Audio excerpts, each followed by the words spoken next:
Imagine escaping one of the most powerful empires on Earth. You don't have an army. You have nothing but your family and your faith. For a handful of families, this wasn't a history lesson. It was the start of their journey to the Philippines. From the shadows of the Spanish Inquisition to the boardrooms of modern Manila, a few resilient Jewish families have quietly etched their names into the bedrock of the nation. They didn't just build businesses, they helped build the country. Their names are hidden in plain sight, on buildings, in corporations, and woven into the very fabric of Philippine commerce and philanthropy. Behind the skylines, malls, and power plants that define the modern Philippines, there's a hidden history, a saga of resilience that began centuries ago and led to staggering wealth and influence. Today, we're pulling back the curtain on the incredible story of the 10 most influential Jewish families in the Philippines. Their story of survival, ambition, and legacy is a chapter of Filipino history you've likely never been told. We'll journey from the perilous arrival of secret Jews in the 1500s to the industrial titans of the 20th century who changed the face of a nation. If you're fascinated by hidden histories and how small beginnings can explode into billion-dollar legacies, you'll want to stick around. This is a masterclass in quiet dominance. Chapter 1: The Foundation of Secrecy and Survival. Kicking off our list at number 10, we start not with an empire of wealth, but with an empire of the spirit. It's a story of pure survival that laid the groundwork for every Jewish family that followed. We're going back to the 1590s, a time when the Spanish Empire's grip on the Philippines was absolute, and with it, the terrifying reach of the Spanish Inquisition. This is the story of the Rodriguez brothers. Jorge and Domingo Rodriguez weren't powerful figures when they arrived. They were Marranos, or crypto-Jews, Jews forced to convert to Catholicism, who secretly clung to their ancestral faith. In an empire where practicing Judaism was forbidden, their very existence in Manila was an act of defiance. Life for them was a constant, terrifying performance. Every public gesture had to be perfectly Catholic, while every private prayer, every secret ritual carried the risk of discovery, torture, and death. The Philippines, unlike other Spanish colonies, didn't have its own Inquisition court. That might sound like a small mercy, but it just meant the hand of persecution could stretch all the way across the Pacific. The Rodriguez brothers were merchants in the booming galleon trade, hoping the sheer distance from the centers of power would keep them safe. But it didn't. In 1591, the Inquisition's shadow fell upon them. Accused of being Judaizantes, or secret practitioners of Judaism, they were arrested in Manila and dragged all the way to Mexico City. There, they faced trial at a dreaded auto da fe and were condemned in 1593. The records show they were imprisoned, their goods were taken, and they joined a sad list of at least 8 other new Christians from the Philippines punished by the Inquisition. The Rodriguez brothers built no lasting financial empire. There are no buildings in Manila with their name. They are the first recorded Jewish presence in the archipelago, the pioneers who tested the absolute limits of survival. Their story is a stark reminder that before any fortune could be built, the simple right to exist had to be fought for in the shadows. Their legacy is not one of wealth, but of a ghostly, resilient first footprint on Philippine soil. Chapter 2: The Seeds of Commerce. Coming in at number 9, we look at a group of families who represent the first real sparks of organized Jewish commerce in the Philippines. These aren't household names, but their arrival marked a crucial turning point. We're talking about the Ottoman and Alsatian Jews of the late 19th century. For nearly 300 years after the Rodriguez brothers, the Jewish presence in the Philippines was scattered and hidden. Then, in 1869, one event changed everything: the opening of the Suez Canal. Suddenly, the brutal sea journey from Europe to Asia was cut by months. The Philippines was no longer some remote colonial outpost. It was a viable hub in a new global trade network. From the crumbling Ottoman Empire and the war-torn French region of Alsace, Jewish merchants saw an opportunity. Families began to arrive, many of them Sephardic Jews speaking Ladino or Arabic. They weren't empire builders in the grand sense. They were textile traders, tobacco merchants, and small-time importers. They were experts at filling the gaps in the colonial economy, bringing in goods and connecting the Philippines to the world in brand new ways. These families operated with a different kind of power. It wasn't the power of massive capital, but the power of the network. They were part of a global diaspora of port Jews, merchants who understood the language of trade in cities from Istanbul to Singapore. They built relationships across communities, earning respect as pillars of Manila's growing commercial districts. They established the first visible, though still small, Jewish community that wasn't living in constant fear. While Spanish authorities still didn't officially permit organized Jewish religious life, the atmosphere was changing. By the end of the Spanish period, this multi-ethnic community of about 50 people had set the stage for everything that followed. They proved that a Jewish life and a Jewish business could succeed in the Philippines. They may not have built skyscrapers, but they stocked the shelves, traded the tobacco, and wove the textiles that were the lifeblood of a society on the brink of dramatic change. Chapter 3. The Keepers of the Faith. Our number 8 entry isn't a family known for vast riches, but for a different, more profound kind of power: the power of spiritual preservation. This is the story of the Seisner family, represented by men like Joseph Seisner. As the Jewish community in Manila grew in the early 20th century, it faced a new problem. It had business leaders and traders, but it lacked a spiritual anchor. Religious services were informal, held in private homes or even the back rooms of warehouses. The thread of ancient tradition was thin, at risk of snapping so far from the centers of Jewish life. This is where men like Joseph Seisner stepped in. In the story of the Jewish Philippines, he wasn't a CEO or a financier. He was a caretaker, but his role was just as critical as any business magnate's. In a community searching for an identity, he became a custodian of faith. He was one of the lay leaders who organized services, making sure the holy days were observed and the timeless rituals of Judaism weren't forgotten. This influence became most vital after World War II. The 1945 Battle of Manila was a catastrophe. The city was obliterated, and the Jewish community was decimated. The country's first synagogue, Temple Emil, had been used by Japanese troops to store munitions and was utterly destroyed.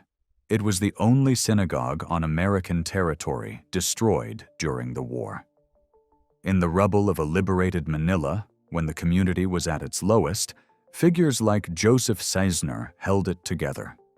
Historical accounts tell of lay leaders leading the first Passover services after the liberation, a powerful symbol of rebirth amidst unimaginable destruction. Imagine that scene: a shattered city, a traumatized community, gathering to celebrate a story of freedom from bondage, led by men whose power came not from their wallets. The Seisner legacy is a masterclass in the quiet power of stewardship. While other families built commercial empires, they ensured the community had a soul. They were the spiritual glue. Their story reminds us that a people's strength isn't just measured in economic success, but in their ability to preserve their identity against all odds. Without the spiritual caretakers, the story of the Jewish Philippines would just be about commerce. They made sure it was also a story of enduring faith. Chapter 4. The Pillars of Escolta. At number 7, we recognize a group of families who are best understood as a collective force. They were the architects of a legendary commercial district, and the embodiment of early 20th century entrepreneurial spirit. These were the merchant families who turned Manila's Escolta Street into the nation's premier artery of commerce. After 1898, the American era threw the Philippines wide open to the world. A new wave of Jewish businessmen, many from the United States and the Middle East, saw their chance. They didn't arrive with grand industrial schemes. They came to do business, to import and export, and to build from the ground up. Their chosen battleground? A single bustling street, Escolta. Before there were megamalls, Escolta was the beating heart of Manila. It was the place for luxury goods, the latest European fashions, jewelry, perfumes, and high-end department stores. And Jewish merchants were central to this ecosystem. They established shops that became Manila landmarks, understanding the new consumer desires of a society modernizing under American influence. Their power was all about relationships. They weren't just shopkeepers, they were community builders. They formed deep ties not just within their own small Jewish community, but with the Filipino elite, American administrators, and the powerful Chinese business class. They built a reputation for quality, reliability, and sophistication. To shop on Escolta was to participate in a world of elegance and modernity, and these families were its gatekeepers. Their stores were more than just shops. They were nodes in a global network, bringing the best of the world to Manila and creating a vibrant, cosmopolitan atmosphere. The economic power they wielded was cumulative. Each successful shop, each trusted merchant, added to the strength of the community as a whole. They became a respected economic pillar of the city, proving that Jewish enterprise was a key ingredient in Manila's progress. The legacy of these merchants isn't found in a single corporation. It's written into the history of Philippine retail itself. They transformed a single street into a symbol of national aspiration, a testament to the power of community commerce and to the idea that a rising tide, driven by trust and trade, lifts all boats. Chapter 5. The Social Architects. Our journey now takes us to number 6, and to a family whose influence was less about the goods they sold and more about the society they helped build. This is the story of the Königsberg family and their role in turning a loose collection of individuals into a formal, connected community. As the 20th century began, Manila's Jewish population was a mix of Americans, Russians, Europeans, and Middle Easterners. They had businesses, but the social and religious glue was still setting. One of the key figures to change this was Israel Königsberg. Originally from the Austro-Hungarian Empire, where he'd served as a Jewish chaplain in the army, Königsberg arrived in Manila in the early 1920s. He brought something the community desperately needed: formal religious training and a vision for organization. While lay members had commendably led services for years, Königsberg's arrival signaled a new level of maturity.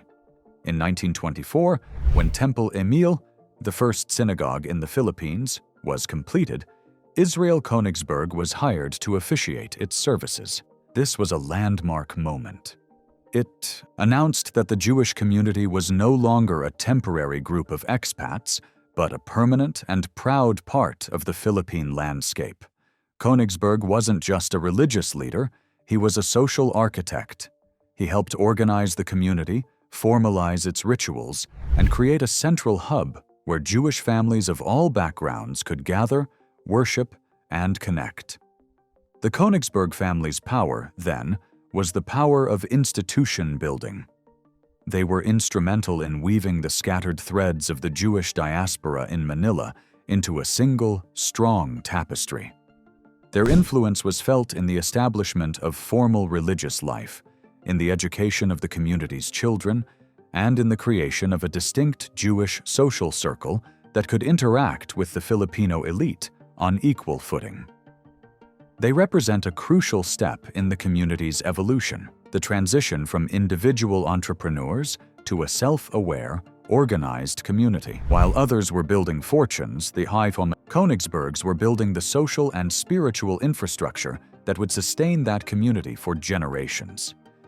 Their legacy is a reminder that true power isn't just about accumulating wealth, it's about building a society that knows who it is and where it belongs. Chapter 6. The Educators of the Elite. Coming in at number 5 is a family whose power was wielded not in boardrooms, but in the classroom. They didn't just build fortunes, they helped build the minds of a generation of Filipino leaders. This is the story of the Netzorg family. In 1911, Morton Netzorg and his wife Catherine arrived in the Philippines. They were part of the Thomasites, a pioneering group of American teachers sent to establish a modern public school system. While many Thomasites went home after their service, the Netzorgs stayed, embedding themselves into the very fabric of Filipino society. Their influence was unique and immense. As educators, they taught the children of Manila's most prestigious families. In their classrooms, the next generation of Filipino politicians, artists, and business leaders were shaped. The Netzorgs weren't just teaching English and math, they were imparting a worldview and building personal relationships that would last a lifetime. This gave them a subtle but incredibly potent form of influence, the power to shape the future through education. But their impact didn't stop at the schoolhouse door. The Netzorg family became pillars of the Jewish community. They were major contributors to the construction of Temple Emil. Their son, Morton Jock Netzorg, became the first boy to have a bar mitzvah in the new temple. Jock would later become a renowned scholar, meticulously chronicling the history of the Jewish community and the Philippines during World War II, preserving its memory for all time. The Netzorgs also ventured into business, but their primary legacy remains cultural and intellectual. They hosted salons where ideas were exchanged among the city's brightest minds. Their home was a bridge between the Jewish community. They showed that power could be achieved not through flashy displays of wealth, but through knowledge, respect, and social connection.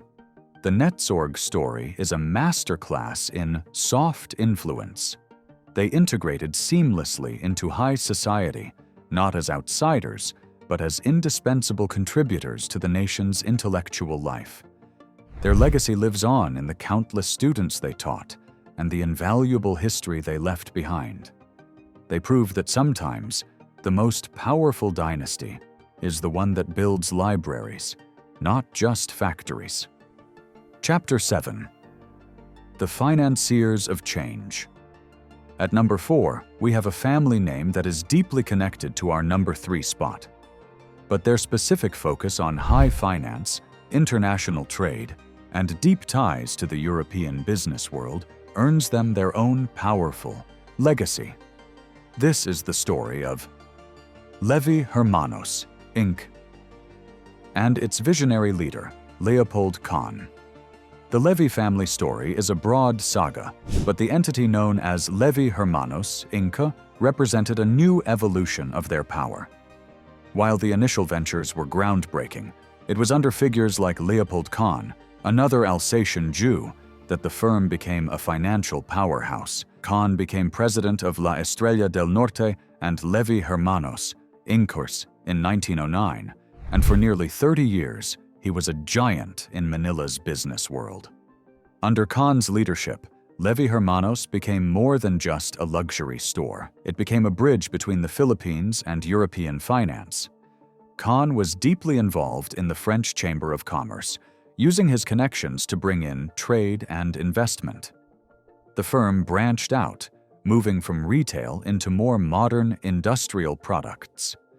They imported machinery for the tobacco industry, and, most famously, they pioneered bringing motor cars to the Philippines. Think about what that means. They weren't just selling a product, they were introducing a technology that would fundamentally change transportation, logistics, and the very concept of distance in the archipelago. This required immense capital, complex supply chains, and a deep understanding of finance. Levi Hermanos was at the forefront of this modernization. Their power was institutional. By turning their business into a corporation, they created a structure that could outlast any one person. Levi Hermanos, Incon, became a fixture of the Manila economy, a trusted name that could secure international credit and navigate the intricate worlds of Filipino, American, and European business. They were part of a sophisticated network of Alsatian Jewish families, managing businesses from Paris to Manila, creating their own private global trade route. The legacy of Levi Hermanos and Leopold Kahn is one of sharp financial instincts and strategic evolution. They took a successful trading business and turned it into a modern corporation that was an engine of change. Their story highlights the shift from pioneering merchants to established financial institutions, a new level of power that could not just participate in the economy, but actively shape its direction. Chapter 8. The Old Money Empire. Now, at number 3, we arrive at one of the great foundational stories of wealth in the Philippines. It's a tale of 3 brothers who escaped a European war, started with a humble shop, and built an empire so powerful that, according to some accounts, it helped finance a revolution and created quiet, generational wealth that lasts to this day. Levi brothers. In the 1870s, 3 brothers from the Alsace region of France, Adolphe, Charles, and Raphael Levi, fled the chaos of the Franco-Prussian War. Their journey took them through the United States and finally to the Philippines, where they landed with little more than their ambition. They didn't start in Manila, but in Iloilo, a city booming from the sugar trade. There, they opened a small store selling jewelry and perfumes, calling it La Estrella del Norte, the Star of the North. That small store was the seed of an empire. La Estrella del Norte quickly became synonymous with luxury and innovation. The Levi brothers had an uncanny sense of what the elite wanted. They expanded to Escolta in Manila, which soon became the most prestigious shopping street in the country. But they sold more than just trinkets. They were technological visionaries. La Estrella del Norte introduced the Philippines to its first bicycle, its first phonograph, its first moving picture machine, and, most incredibly, its first automobile. They weren't just merchants, they were agents of modernity. But here's where the story takes a fascinating turn. According to some historical accounts, the Levi family provided financial support for the Philippine Revolution against Spain, helping to procure arms for the Filipino forces. This wasn't just business, it was a high-stakes bet on the future of their adopted homeland. Their power solidified and expanded. As a result of their ventures and influence, the family reportedly gained extensive timber rights in Mindanao. This concession would become a source of immense and quiet old money wealth, generating revenue for their descendants for generations through holding companies far from the public eye. Some descendants of Adolphe Levi remain in the Philippines today. Their lineage connected to famous figures in Philippine society, including the family of the beloved movie star Susan Rosas. The story of the Levi brothers is the classic old money narrative. A humble start, built on foresight and luxury, and cemented through bold political alliances and long-term assets. They are the archetype of the quiet but immensely powerful dynasty, whose influence is so deeply embedded in the nation's history that it's almost invisible. Chapter 9. The Humanitarian Titans. Our number 2 spot belongs to a family whose power was measured not just in profits, but in lives saved. At one of the darkest moments in modern history, they turned their business empire into a rescue operation, orchestrating a feat of humanitarianism that remains one of the most inspiring, yet largely unknown stories of the Holocaust era. This is the heroic legacy of the Frieder brothers were American businessmen who came to the Philippines in the 1920s to expand their family's cigar business. Their Helena cigar factory in Manila was a massive success. The brothers rotated living in Manila, where they became close friends with the most powerful men in the country. They were famous for their love of poker, and their regular card games included Philippine President Manuel L. Quezon, U.S. High Commissioner Paul V. McNutt, and a then-colonel named Dwight D. Eisenhower. This wasn't just a social circle. It was a coalition of conscience. As horrifying news of Nazi persecution reached Manila in the late 1930s, the Frieder brothers knew they had to act. During one of their now legendary poker games, they began to hatch a plan. What if they could use their influence and the Philippines' unique status as a U.S. Commonwealth to create a safe haven? President Quezon, a man with a deep sense of moral duty, was immediately on board. He famously declared, "It is my hope that the people of the Philippines will have in the future every reason to be glad that when the time of need came, their country was willing to extend a hand of welcome." McNutt, defying anti-Semitic voices in the U.S. State Department, agreed to use his authority to grant visas. The Frieder brothers, leading the new Jewish Refugee Committee of Manila, became the engine of the operation. They worked with Jewish aid groups to fund the rescue. They came up with a clever strategy: issue visas to Jewish refugees who had skills needed in the Philippines, from doctors and engineers to, fittingly, cigar-making experts. They even advertised in German Jewish newspapers, offering a lifeline to those facing certain death. President Quezon offered his own family property in Marikina to build housing for the refugees, a place that became known as Marikina Hall. Between 1937 and 1941, this incredible alliance saved between 200 and 1,300 Jewish refugees, who came to be known as Manilaners. It was an act of breathtaking moral courage. While most of the world was closing its doors, the Philippines, guided by Quezon's conviction and powered by the Frieder brothers' compassion, opened theirs. The plan was to save tens of thousands more, but the Japanese invasion in 1941 brought the heroic effort to an end. The Frieder brothers' legacy is a powerful testament to how business influence can be used for the greatest humanitarian good. They didn't just build a cigar empire, they built an ark. Their story is a beacon of light in a dark time, a reminder that the greatest power lies not in what you own, but in what you do for others. Before we reveal our number one, let's just pause. We've seen stories of survival against impossible odds, of merchants who built commerce from nothing, of educators who shaped a nation's elite, and of humanitarians who stood against the tide of history. From escaping the Inquisition to building the foundations of modern Philippine industry, the common thread is an unbreakable resilience and a genius for quiet influence.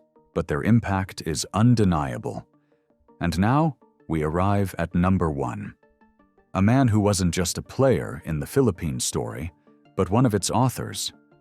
A figure whose empire was so vast and whose philanthropy was so foundational that he is, without a doubt, the titan of this entire history. Chapter 10. The ultimate titan of industry and philanthropy. At the very top of our list, number one is a family whose name became synonymous with Jewish power, progress, and philanthropy in the Philippines for half a century. He was an industrialist, an innovator, and a community builder on a scale that was simply unmatched. This is the story of Emil Bachrach and the Bachrach Empire. Emil Bachrach, a Belarusian Jewish immigrant, arrived in Manila from the U.S. in 1901 with just over $800 to his name. He's considered the first American Jew to permanently settle in the Philippines. From that incredibly modest start, he built a commercial empire of truly staggering size. His journey is a masterclass in vision. He began with a small furniture company, which he grew by offering an innovative installment plan that made his goods affordable for everyone. But furniture was just the beginning. Bachrach saw where the future was headed: transportation. He secured the Ford Motor Company franchise and established Bachrach Motors, Inc. He didn't just sell cars, he created car fever. He brought in Ford Model Ts, Cadillacs, and heavy-duty trucks, fundamentally transforming travel and commerce in the country. His business expanded into Manila's first and largest bus and taxi service, effectively putting the entire nation on wheels. The Bachrach name was everywhere. His ambition didn't stop on the ground. In 1930, he founded the Philippines' first commercial airline, the Philippine Aerial Taxi Company, PATCO. This company would later be merged into what we now know as Philippine Airlines, making Bachrach a founding father of Asia's oldest airline. He was so influential that he was appointed to government committees to help establish the country's aviation authority. Yet, for all his success, his most enduring legacy might be his role as the great patriarch of the Jewish community. When the community decided it was time to build a proper synagogue, it was Emil Bachrach who provided the lion's share of the funding. Consecrated in 1924, the magnificent building was officially named Temple Emil in his honor. It was more than a building. It was the heart of the community, a symbol that Jewish life in the Philippines was here to stay. He even provided a bus service to pick up Jewish children from all over Manila for Sunday school.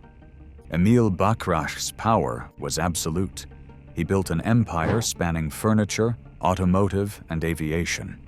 He was a close friend of President Manuel Quezon, and he was the ultimate philanthropist, supporting both Jewish and Christian causes.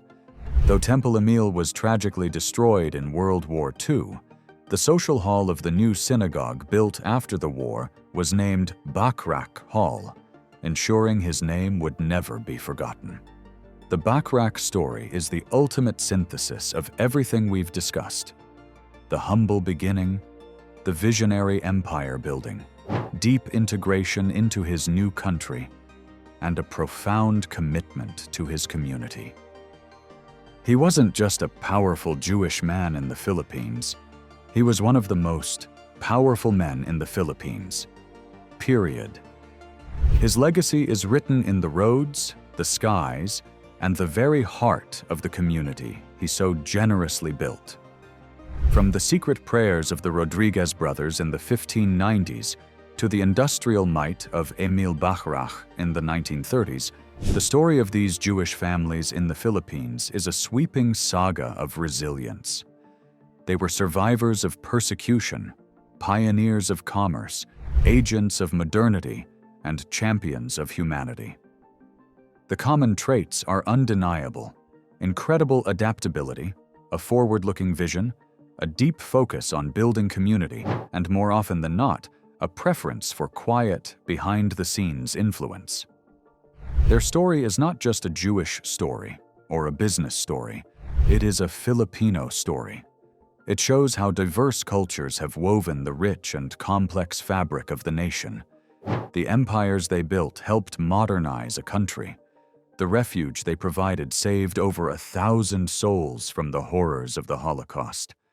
Their legacy is a powerful reminder that behind great wealth and immense power, there is so often an even greater story of survival, vision, and the unbreakable human spirit. What did you find most inspiring or surprising about these stories? Were you aware of this hidden chapter of Philippine history?